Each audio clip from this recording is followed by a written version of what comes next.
food and Mom collapsed, came the sudden message from my daughter Lily. I divorced a year ago, and my 7-year-old Lily was taken by my ex-wife Susan. I received a call from Lily saying that Susan had gotten terribly thin and was hospitalized. Lily, what's going on? I send $2,000 every month. Why? Daddy, please help Mom. Hearing my daughter's heartbreaking cry, I left work early to rush to the hospital where Susan was admitted. Praying for their safety, I jumped into a taxi. When I arrived at the hospital, my crying daughter and my mother-in-law were there. Susan was lying in bed with her eyes closed as if she was asleep. How is Susan, mother-in-law? It's a mess. Hospitalized for malnutrition. Bills are piling up. Malnutrition? She said she was on a diet and hardly ate. I told her many times to eat more. I couldn't believe that she hadn't been eating properly until it came to this. Daddy, will Mom be okay? Yes, she'll be fine. She'll rest in the hospital and will be back to normal soon. Really? I gently held my daughter, who clung to me, shedding quiet tears. A faint smile appeared on her face, perhaps comforted by my presence. Huh? Has Lily slimmed down too? I felt something was off when I held my daughter. That's what kids are like in their growth spurt, said my mother-in-law. Is that so? I deeply regretted how ignorant I was on the well-being of Susan and my daughter. I was the cause of our divorce. Back then, I was a salesman in a major corporation, so busy I could hardly come home, leaving everything about the house and our daughter to Susan. I neglected my responsibilities as a husband and a father, which made Susan deeply upset that she asked for a divorce. My ex-wife and my daughter then moved back to her parents' home where her father and stepmother lived. They got married late in life, saying, "It's fearsome and lonely to be alone in old age." Susan said, "I was worried about being a burden by returning with her child." But to my relief, her parents welcomed her warmly.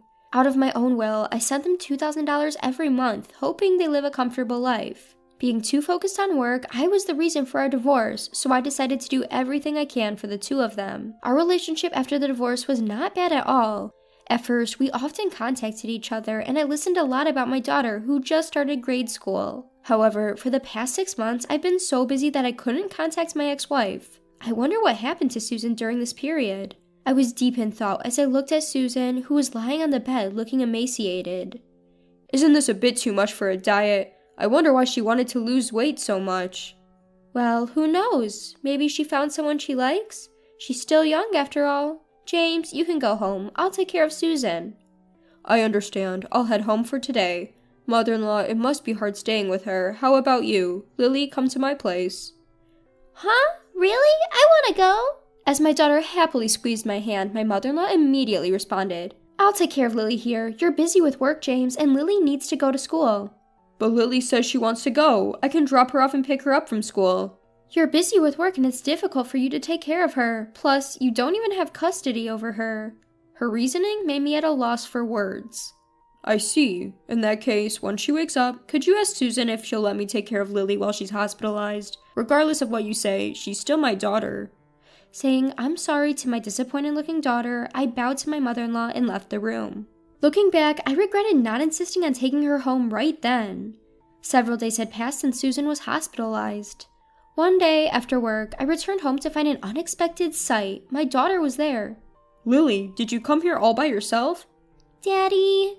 Looking up at me anxiously, Lily is wearing the same clothes as when I saw her at the hospital. A worn-out t-shirt, dirty shoes, and her hair, seemingly tied by herself, had grown out in a mess. This was it, the sense of discomfort I felt when we met in the hospital room. At the time, I was too consumed with Susan's collapse to notice, but realizing it now made me feel like a failure of a father. I invited my daughter into the house and offered her a cup of hot milk. Doesn't your mom buy you new clothes or shoes? No, it's not like that. Lily shook her head, appearing to struggle as she looked down. I've been working hard, sending money so you and Mom could live comfortably. Has it not been enough? Dad, that's not it. As Lily looked on the brink of tears, I gently stroked her back, waiting for her to gather her words. After a while, it seemed she had finally regained some composure as Lily took a deep breath. Grandma does mean things to me and Mom. She barely lets us eat. No way. Is that really true about Grandma? It's true. I'm okay because I get lunch at school, but Mom's always hungry. That's why she collapsed. And you know, Grandma goes out every night, and when she comes back in the morning, she always badmouths me and Mom. Since living with Grandma, Mom has been treated like a servant every day. Lily's words, shouted with her eyes full of tears, hit me like a punch in the gut. Could the mother-in-law be the cause of Susan's malnutrition? What on earth? If I had kept in contact, maybe this wouldn't have happened. Biting my lip in frustration and helplessness, I felt a small warm hand gently touch mine. Dad, don't cry. My heart tightened as Lily smiled at me, bravely holding back her own tears. With that, I decided to help my ex-wife and daughter. About a week later, I was contacted by the hospital of Susan's scheduled discharge. Normally, the in-laws would have been the first to get contacted, but I had already arranged with the hospital to prevent that. I had grown suspicious toward my mother-in-law since she would always prevent me from seeing Susan and barely let me talk to her on my daily visitations. Moreover, she would constantly call me even when I had informed that Lily was staying with me, and hearing Lily's stories made me convinced that something was off with my mother-in-law. So I decided to take Susan directly to my house on the day of her discharge without letting my mother-in-law know. When Lily and I arrived at the hospital, there was Susan, thinner, but with a much better complexion than when she was admitted. Thank you for coming to get me. I'm sorry for the trouble. Hearing Susan's voice properly after a long time made my heart beat faster. I'm so glad she's alive. Just as I breathed a sigh of relief, Lily rushed to hug her mother. Mom, I'm so glad you're fine now. Lily, I'm sorry for worrying you. As I watched their emotional reunion, I felt a lump in my throat, but I knew we wouldn't stick around for my mother-in-law to show up. I quickly ushered them into the car and headed home. It feels nostalgic. Susan seemed relieved as we arrived at the house we lived in together until a year ago. Watching for the right moment when she was calm, I broached the subject. Actually, Lily told me something. When I asked Susan about the truth of what Lily had said, Susan's eyes widened and she averted her gaze awkwardly. What Lily said was true. After I divorced you and moved back home, my mother started treating me like a maid. Even when I started earning from work, my mother took all the money. There were even times she wouldn't let me eat because she said I didn't earn enough. Why didn't you talk to me about it? How could you say that? I couldn't ask for help because I was the one who initiated the divorce. We hadn't been in touch recently, so I thought you'd found a new partner. I didn't want to interfere with that.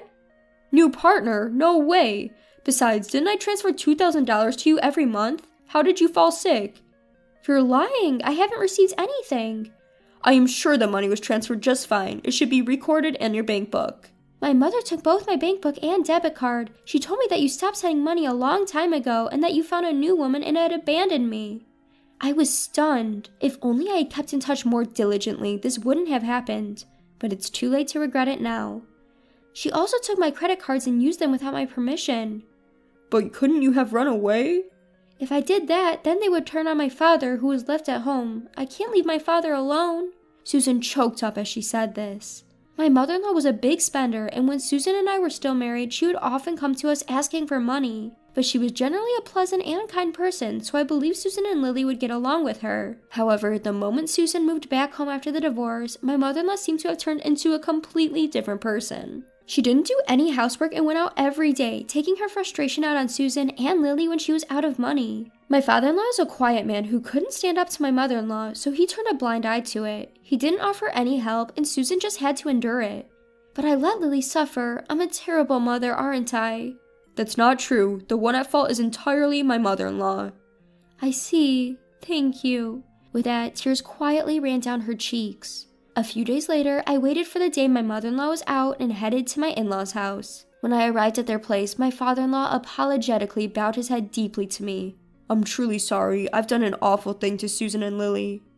Sir, I've heard about what my mother-in-law has been doing to Susan and Lily. I came here to help them. Upon hearing my blunt declaration, my father-in-law gradually started speaking. I noticed what she's been up to, but I turned a blind eye. I became unable to speak as I grew scared, seeing her change day by day. But I can't stand seeing my daughter and granddaughter get hurt anymore. From his gradually trembling voice, my father-in-law's regret was palpable. He wished for the same thing as I did, to protect both of them. Sir, could you lend me a hand? I asked him to keep an eye on my mother-in-law's behavior, where my mother-in-law heads out to, and what she's doing, how my $2,000 transfer was spent, and how Susan's credit card was used. Subsequently, I also began to investigate my mother-in-law.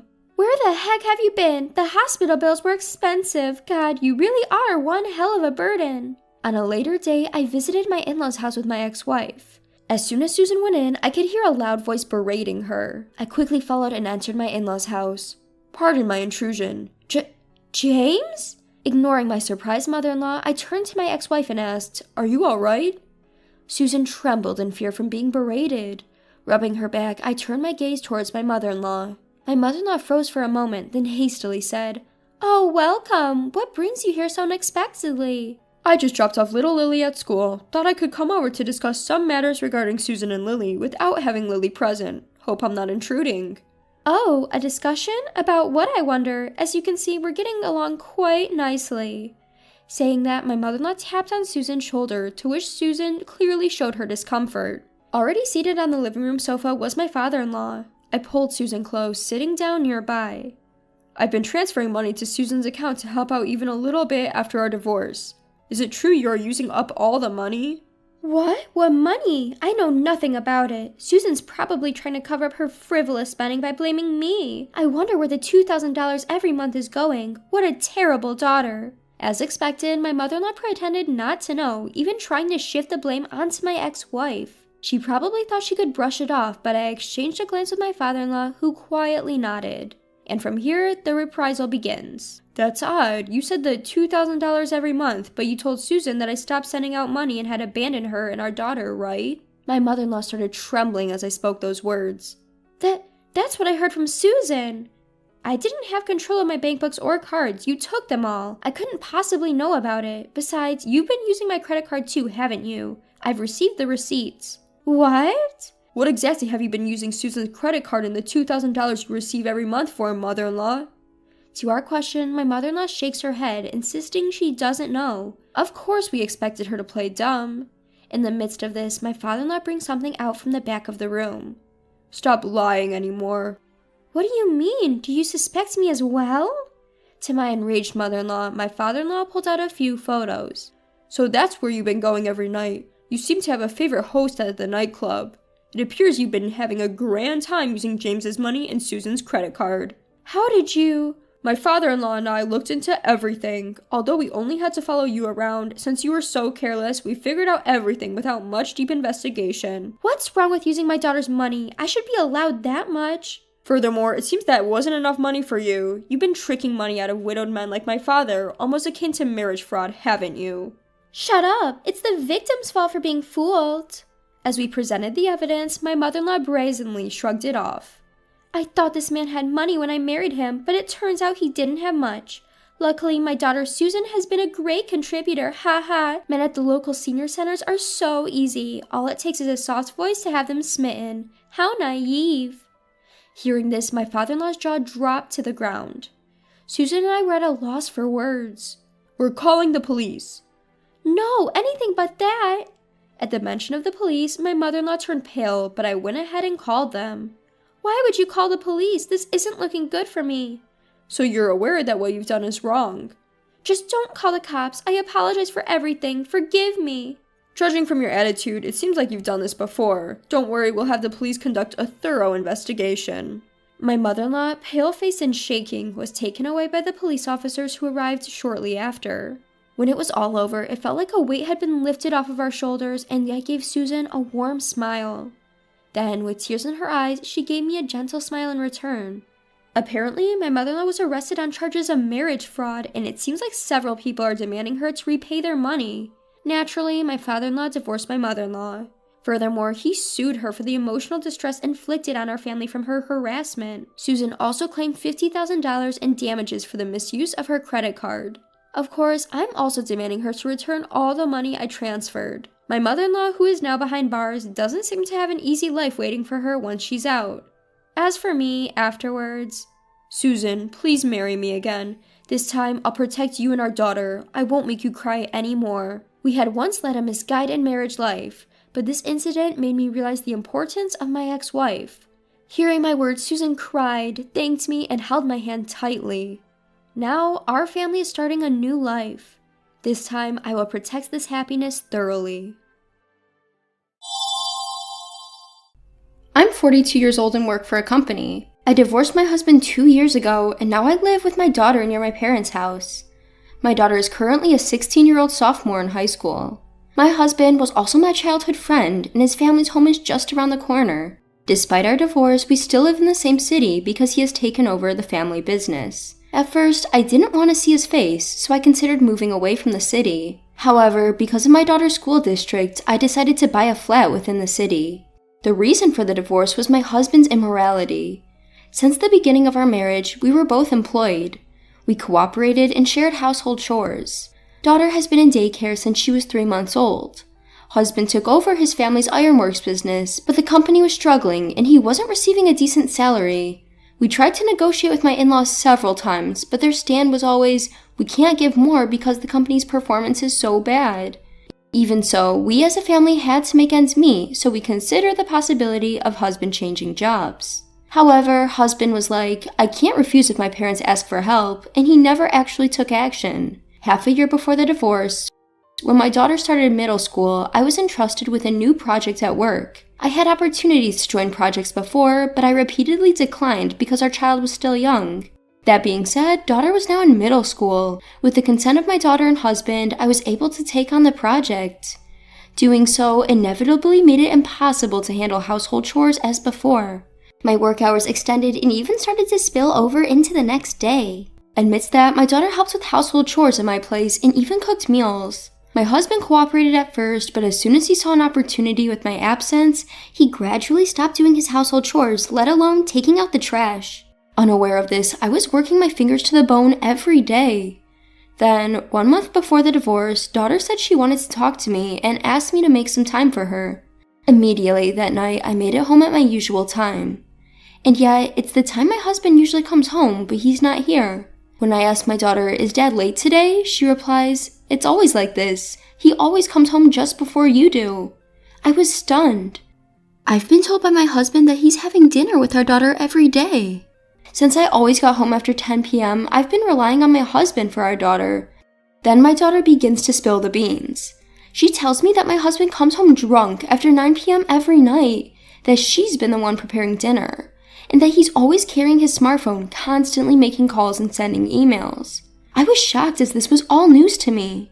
What I couldn't forgive was causing such anxiety to our daughter during her sensitive years in middle school. I apologized to my daughter for not noticing this sooner, and I told her to leave it all to me from now on. Now, how do I bring this up with my husband? Plus, I need to gather evidence. Just like solving work troubles, one issue after another comes to mind. My daughter is eager to gather evidence, telling me, Mom, get a divorce quickly. It would be better without such a dad. My husband, who made our daughter feel this way, is now my enemy. I promptly install a tablet with GPS enabled in my husband's car. I will continue as usual until the evidence for divorce is perfectly in place. A few days later, my husband went out saying he had to work on his day off. The GPS is working wonderfully. My husband's car heads in the opposite direction from his office and stops in front of a stylish cafe. I immediately headed to the cafe and successfully acquired the evidence photos. I also managed to capture perfect evidence photos along the expected route. That night, my husband came home in his work clothes and I confronted him with the photos. My husband turned pale and was speechless. At that moment, I was surprisingly calm and I talked about what will happen from now on. How he's been dumping all the housework on our daughter. How he's been constantly on his phone, making calls and sending emails in front of our sensitive daughter. And what I saw during the day. My husband apologized tearfully, but I didn't have the heart to forgive him. We then put our signatures on the pre-prepared divorce papers, agreeing to discuss the matter with our respective families the next day. When I broached the subject of divorce with our daughter, she agreed, provided I promised to secure custody. From there, things moved rapidly. My in-laws initially implored us to reconsider the divorce, but fell silent once they realized their son was to blame. Once the decision was made, things moved quickly. My parents said come home, but my daughter expressed her desire to live just with me and even offered to help around the house, so we began looking for a new place together. We were excited about finding somewhere stylish and close to her middle school. We then found an incredibly stylish renovated flat. Both of us agreed it was the one. I decided to buy that secondhand flat. Fortunately, I have a steady job, so we could afford it with payments similar to a monthly rent. My husband moved back to his parents' house. Life with my daughter after that was truly enjoyable. I was delighted to see how much she had grown, becoming not just my child, but also a friend with whom I could share anything. Several months later, during one of our busy but happy days, I received a call from my parents' house. Listen, your ex-husband and his mother just showed up. They say they have something to discuss with you but can't get in touch. What should we do? Should we send them away? I was surprised, but decided to head over. I had blocked all forms of communication from my ex-husband, so the inability to reach me was my responsibility. It's a 5-minute drive to my parents' place, so I hurried right after receiving the call. When I arrived, my mother approached me with a wry smile. I didn't expect him to come here with his mother. They seemed distressed about something. Your father and I have no clue what's going on. We were surprised. I apologized and said, I'll get them out of here as soon as possible, and walked into the house. In the living room, they were both seated politely. My father confirmed my presence and addressed them. What brings you here? I can't imagine there's anything to discuss at this point. My ex-husband then spoke up. I had lent $20,000 to your daughter. I'd like it to be paid back. I was confused and said, what $20,000? I don't recall borrowing any such amount. My ex-husband looked upset and retorted. What are you talking about? I lent you $20,000 for our wedding. Are you trying to defraud me? When my ex-husband spoke out, my mother-in-law jumped right in. A wedding is done for the bride, so that's a debt. It's beyond doubt. I was so astounded I couldn't even find words to respond. Ex-husband then added with increasing confidence. If you can't make an immediate repayment of $20,000, remarry me. I'll write off the debt that way. Saying so, he pulled out a marriage certificate. That's when my usually mild-mannered father, red in the face, burst out. Are you all nuts or what? Since when is the cost of a wedding a debt? I never heard such a ludicrous idea. Is it because you're broke and so desperate that your feeble brains are spinning? If you want to fight, we're more than ready. Bring it to court. With that, he tore the marriage certificate to shreds. I was shocked, but thanks to my father, I regained my composure. The cost of the wedding is a debt, you say? Then I suppose I should claim 15 years of living expenses for the man who could barely earn a decent living, much less than a high schooler with a part-time job. That $20,000 won't even begin to cover it. Are you prepared for that? And remarry? Sorry, but I don't want to see your face again. Please remarry your affair partner. Upon hearing that, my ex-husband, tears welling in his eyes, said, I lost contact with that woman shortly after. It was just a fling, so it's no big deal. My mother-in-law then chimed in. I don't think it's my son's fault about the affair. There's some responsibility on the part of those who only worked and didn't care about their home. I could barely contain my laughter. Come on now, it's clearly your son who's in the wrong here. He did have an affair after all.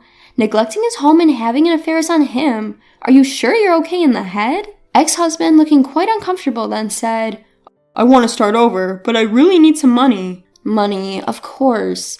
I knew I was more financially stable than my ex-husband, and I knew about his spending habits. I sighed deeply. I'm sorry, but I can't fulfill your request. This is not a bank or a payday loan service. If you're broke, you'll have to live frugally. Please leave. Then my mother-in-law said, Then how about $10,000 or even $5,000 would do? Just lend us some money. Our business has been going downhill and we're really struggling. As I was about to refuse, my father chimed in. Hey honey, could you pack up some leftovers for 3 people? He asked my mother. With a warm smile, she gladly got to work. My father continued, The best we can do for you is this. We've always taught our daughter to help those in need, but that doesn't mean we expect her to become a puppet to their whims. It means offering genuine help. We believe Jane has grown into a strong, responsible adult. Please take home a meal made with pride by my lovely wife today, and from this day forward, please stay out of our family's life. With that, he opened the front door, ushering them out. My ex-husband and mother-in-law took the packaged dinner my mother prepared and quickly left. Once they were gone, my parents and I exchanged glances. I couldn't help but laugh and say, What was that? It was so absurd I can't believe it. It felt like we stepped into a TV drama or something. My father responded, Well, it was definitely more entertaining than a lousy drama. But I'm really proud of you, Jane. You've grown so strong. My mother also chimed in, You really have grown strong. I'm surprised and proud. And what a sight that was. I put all the dinner in their take-home boxes. What are we gonna do now? She said with a laugh. I suggested, let's go out for dinner, all of us together. I'll pick up my daughter and I'll treat you guys as an apology for causing trouble. I don't want to owe anything to anyone. My parents were delighted with the idea. Of course, our dinner conversation was dominated by the day's events. Word got around later that my ex-husband's metal workshop had gone bankrupt. Having only ever worked there, he started another job but couldn't last long due to frequent absences. The place where my ex-husband's family home used to be had also turned into an empty lot. As for me, my life continues to be busy as usual. My daughter is growing up to be a well-behaved girl and hasn't hit her rebellious phase yet. I use my ex as a negative example and hope she will marry a wonderful partner when the time comes.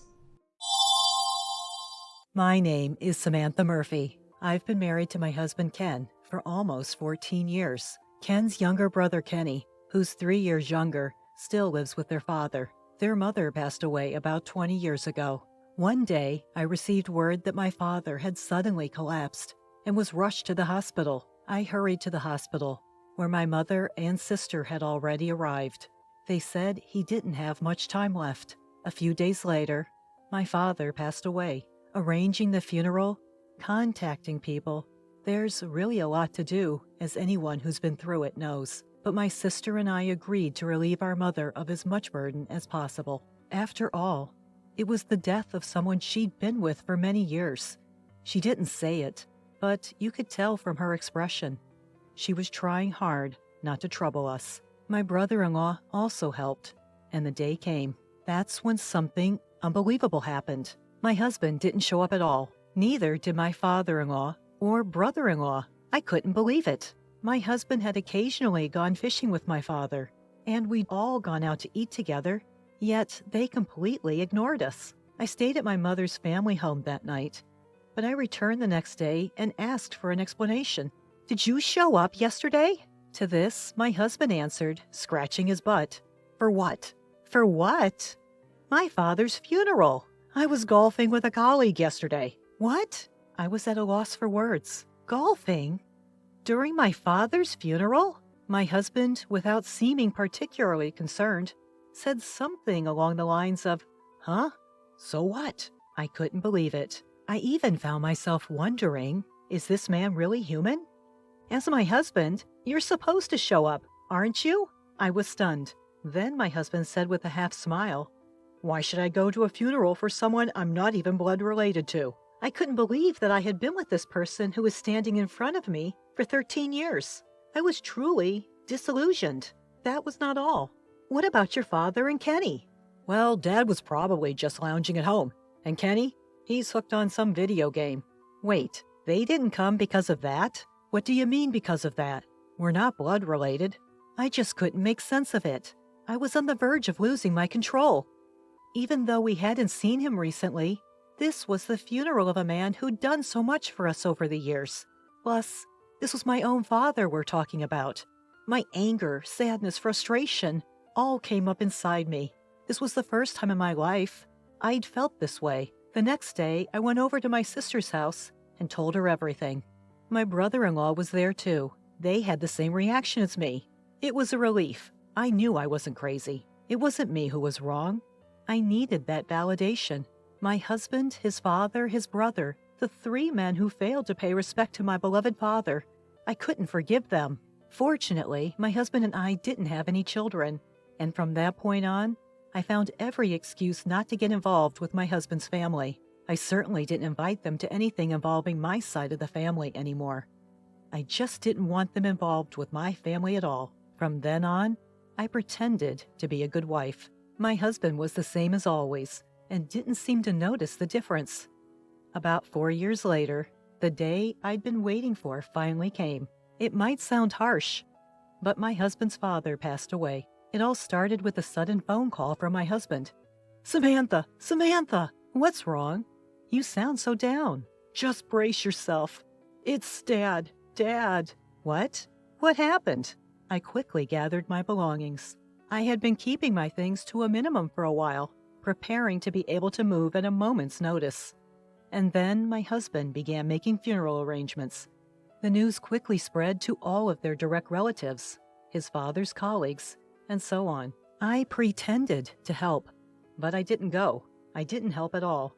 I really didn't do anything. I left the house we'd shared, saying I'd catch up later. My husband probably didn't understand what was happening. That night, I went out for dinner and had a great time with my mom and my sister and her husband. Of course, I told the 3 of them that the funeral was today. We really had a good time. In the meantime, my husband kept calling. I completely ignored them. The next day, my husband called me again. "What?" "What do you mean, what? Where are you, and what are you doing?" "I'm just heading to work." "Why? It's my dad's funeral. What are you thinking?" Aren't you, as his daughter-in-law, supposed to help? Isn't it strange for all the relatives that you're not there? He was really furious. I wonder why he was so angry. You're at home now, right? So what if I am? Please open the top drawer in the bedroom. We'll talk tomorrow at 10 a.m. I said before hanging up. I had already placed the signed divorce papers and a note in that drawer. The note indicated where to meet and urged, please sign. I ignored the subsequent call that came in. The following day, my family, Ken, and my brother-in-law, 6 of us in total, gathered at the designated spot. Samantha, what the hell are you thinking? Ken was already visibly irritated. Why the hell did you skip the funeral? Because we're not blood related. What? What the hell are you talking about? So, if we're not blood related, I don't have to attend the funeral, right? What the hell are you saying? You're my wife, aren't you? He's my father, damn it!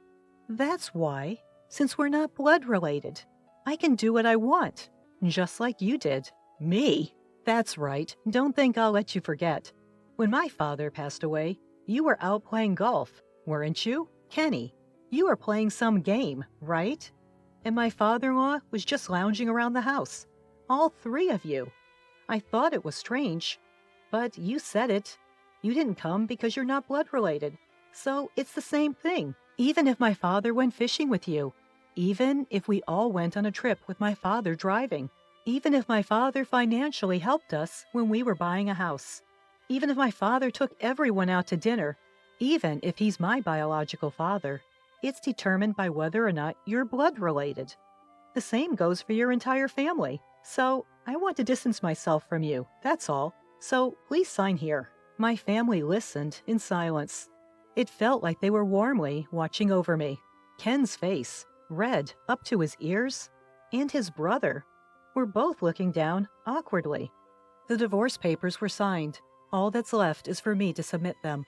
I will communicate through my lawyer from now on. And with that, the 4 of us left. 2 weeks later, my lawyer conveyed my wishes to my ex-husband. I had decided to treat the portion my father helped us with as part of my share of the property division. Everything proceeded smoothly after that. Ken sold our house and paid me the sum he had borrowed from my father, with a bit extra. That was the end of it. My married life was completely over. That night, I apologized to my mother in front of my father's altar for taking so long to repay her. I was filled with guilt for having borrowed from them for our sake. My mother just smiled and said, "It's over now. You did well." Narrator's thoughts. Wowza! What did you think? See, marriage isn't just about the couple, right? It involves parents, family, relatives, siblings. It's really a union of 2 families, but, well, they found out each other's true nature. I thought the wife's response was very cool and collected. What did you all think? Please leave your comments. We're looking forward to your comments and channel subscriptions. See you in the next video. Thank you for watching till the end. My name is Grace. I'm a homemaker. I married my husband Scott after a workplace romance. Our marriage life is going smoothly with no complaints, and we get along well every day. I often hear that after marriage, many people struggle with dealing with their spouse's relatives. I especially hear stories about the difficulties of dealing with sisters-in-law. But I got along very well with Scott's sister Laura, and we often went shopping and traveling. I have a sister of my own, but I don't get along well with Emma, and often thought it would be nice if Laura was my real sister. But then one year, Laura passed away due to illness. The day I received the news of her death, I was so sad that I couldn't eat, and my tears didn't stop until the day of the funeral. And on the day of the funeral, my husband, who had gone to the funeral home before me, suddenly called me. "What's the matter?" When I answered the phone, he was talking fast in a harsh, angry voice. "Do not show up to the funeral. Run to your parents' house. I'll explain the situation later." I arrived at my parents' home, not understanding why I couldn't go to the funeral of my sister-in-law, with whom I had been so close. "What's the matter? Isn't Laura's funeral today?" My parents were surprised by my sudden return with a sad face. I revealed what my husband had told me. "Oh, I see. We just got a call from someone claiming to be Scott's relative. They were complaining that you're a terrible person or something, and even threatened to set our house on fire if we don't pay damages. We had no idea what they were talking about, so we thought it was a scam or harassment. There might be something going on. Let's wait to hear from Scott. Just then my husband, dressed in his morning suit, rushed to our house in his car. Scott bowed deeply and said, "I'm sorry for the unforgivable act committed by my relatives. It seems they haven't arrived here yet. But just in case, let's go to the police." I couldn't comprehend my husband right away, who was gasping for air, so I decided to calm him down and ask for details. "Laura's suicide note was full of accusations against you." "No way." "It's true. It says things like, Grace told me to die, and she was violent towards me. And it asks for revenge. The relatives who took it seriously are trying to extort you with an outrageous amount of damages. This place is also dangerous because they know where it is. Let's go to the police right now," he confessed with a pale face. I collapsed in shock by the front door, but was able to regain my composure with my mother's support. "My sister-in-law said that about me? That's impossible.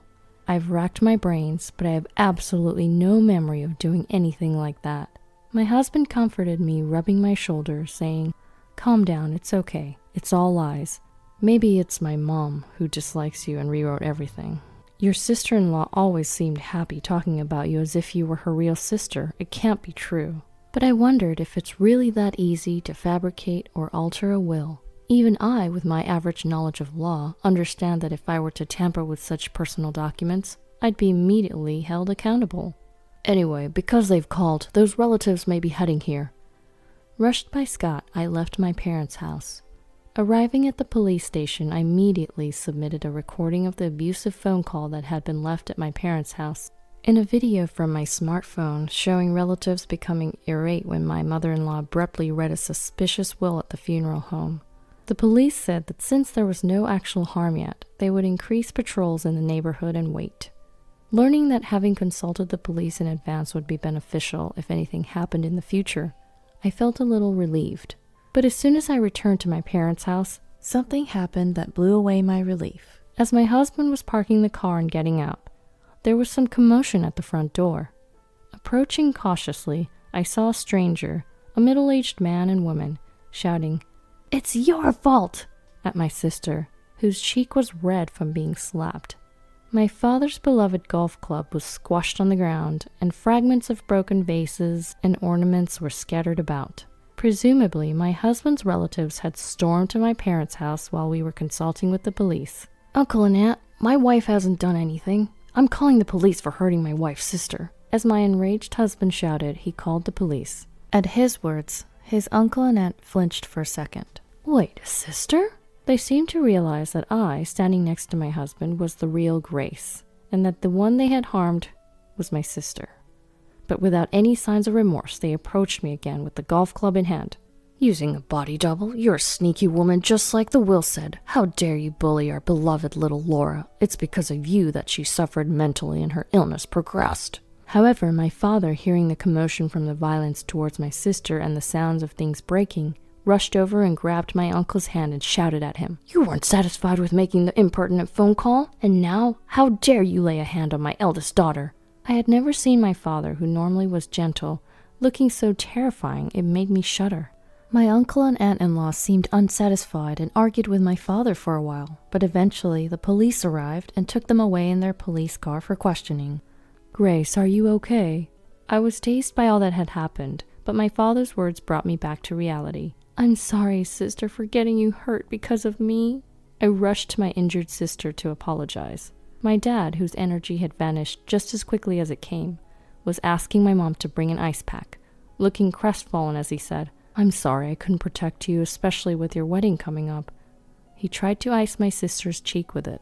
My sister grabbed the ice pack from him and, cooling her cheek herself, said, It's not your fault. You're quiet and an introvert, but you're a decent person and got along well with my deceased sister-in-law. This is physical damage, right? I can sue that uncle and aunt, so I made some money." That's how my sister always is, cool as a cucumber. But maybe she's just pretending to be calm for my sake, I thought, feeling grateful. And seeing how she stood by me after I got married, believing in me despite the false accusations, made me feel truly reassured. That's why I couldn't forgive my violent uncle and aunt who caused my sister pain, nor myself, who had let her get hurt in the first place. That night, my husband said to me, "I'll go get evidence. Stay here. Let me know if anything happens," and left me to go to his parents' house. I was anxious while he was gone, but apparently word got around about my uncle and aunt-in-law's unreasonable violence among the relatives, and no one came to my parents' house after that. Later, we arranged a meeting. My parents, my sister, my husband and in-laws, and several relatives, including my uncle and aunt-in-law, gathered at my husband's parents' house. It was a somewhat large house. My uncle and aunt-in-law seemed to understand their positions a bit, but they were still under the delusion that they were right, demanding an apology with absurd logic like, "If you admit to the bullying written in the suicide note, we'll let you off the hook, so we'd like you not to file a report either." Just then, $30,000! My sister, who had been quiet, spoke up. "Oh, what did you say?"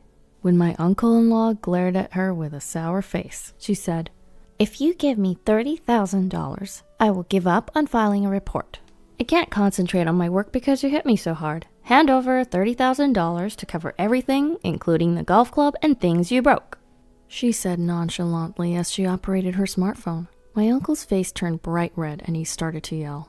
"What? You're making a ridiculous claim just because you got punched once.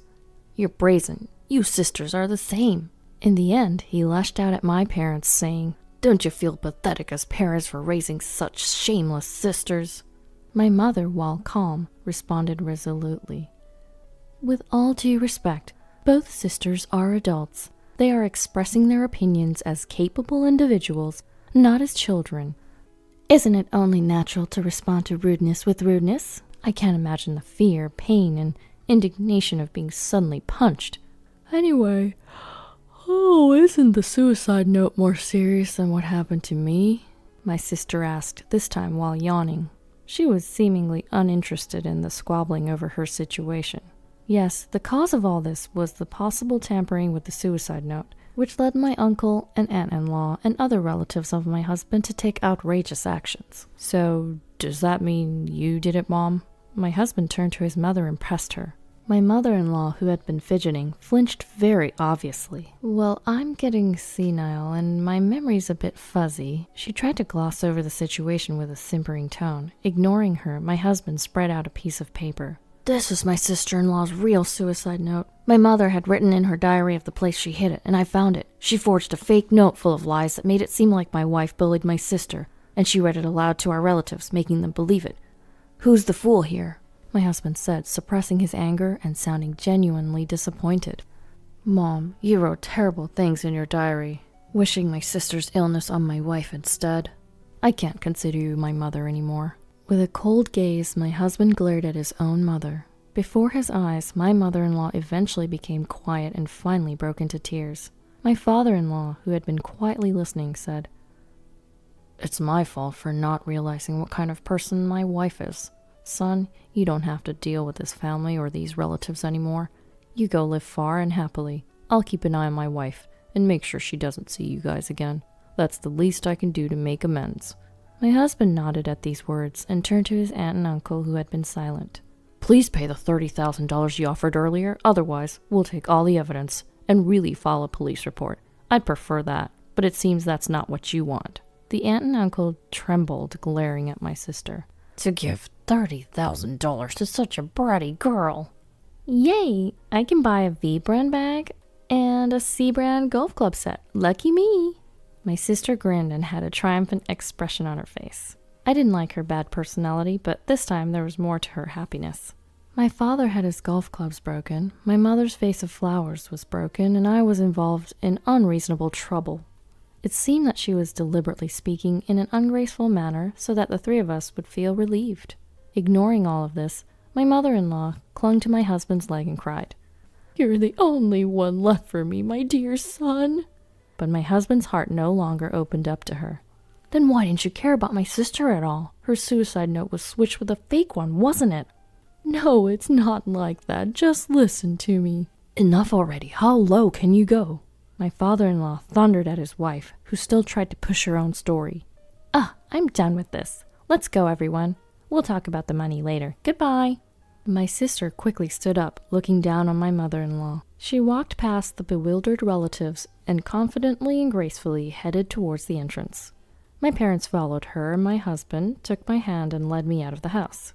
I still remember the complicated smile on his face when he said, "Even though she's like that now, she used to be a normal mom. When we came home from school, she'd greet us and give us snacks. It's a little sad that we won't be coming back to this house anymore." A week later, I was slowly starting to regain my composure, and I decided to ask my husband about the real will. He said, "I was actually waiting until you were smiling again," and spread out the real will before me. I adore you, Grace. I had a hard time with my illness, going in and out of the hospital quite often. I felt that my mother's interest in me was not as strong as her attachment to my brother. My father's affection was always apparent, but you, Grace, being a girl too and close in age, were my true confidant. Because you are my emotional support, I can keep living, no matter how hard it gets. That's something I feel every day. My parents have a considerable fortune, so I want you and Scott to inherit all of my estate. If it goes to my mother, she would just blow through it quickly. I know my father would understand. I hope it can contribute to your happiness. I couldn't help but hug the will and cry. "Go ahead and cry your heart out today," my husband said as he put his arms around my shoulder to calm me down. From that day on, I decided to smile and live my life for my sister-in-law. I will carefully save her inheritance until the day I really need it. Later, my sister settled matters with my husband's aunt and uncle for $30,000. She immediately bought things and sent them a list of the items in a letter titled, "A Thank You Note for the $30,000. It's a very Emma-like approach, but maybe that's not enough to clear the grudge from the pain of being punched in earnest. As a side note, my relationship with my sister improved a little after this incident, and she started inviting me to go out for meals together. Meanwhile, my mother-in-law became emotionally unstable and aged rapidly. Her paranoia got worse, and she mistook a stranger for me, yelling, "It's your fault Scott left," which led to police involvement. Though she was a first-time offender and her mental state was taken into consideration, resulting in a suspended sentence, she became widely known as a dangerous person. My father-in-law, true to his promise, did not abandon her and continued to take care of her without letting her come to our place. My husband and I, having cut ties with his relatives, are now living a peaceful life. Looking back, it was a seriously terrifying experience. I feel sorry for my father-in-law, who didn't know anything about it, but I still can't forgive my mother-in-law for trampling on her own daughter's feelings. My husband and I will slowly walk along this long road ahead of us together, for my sister-in-law who longed for our happiness.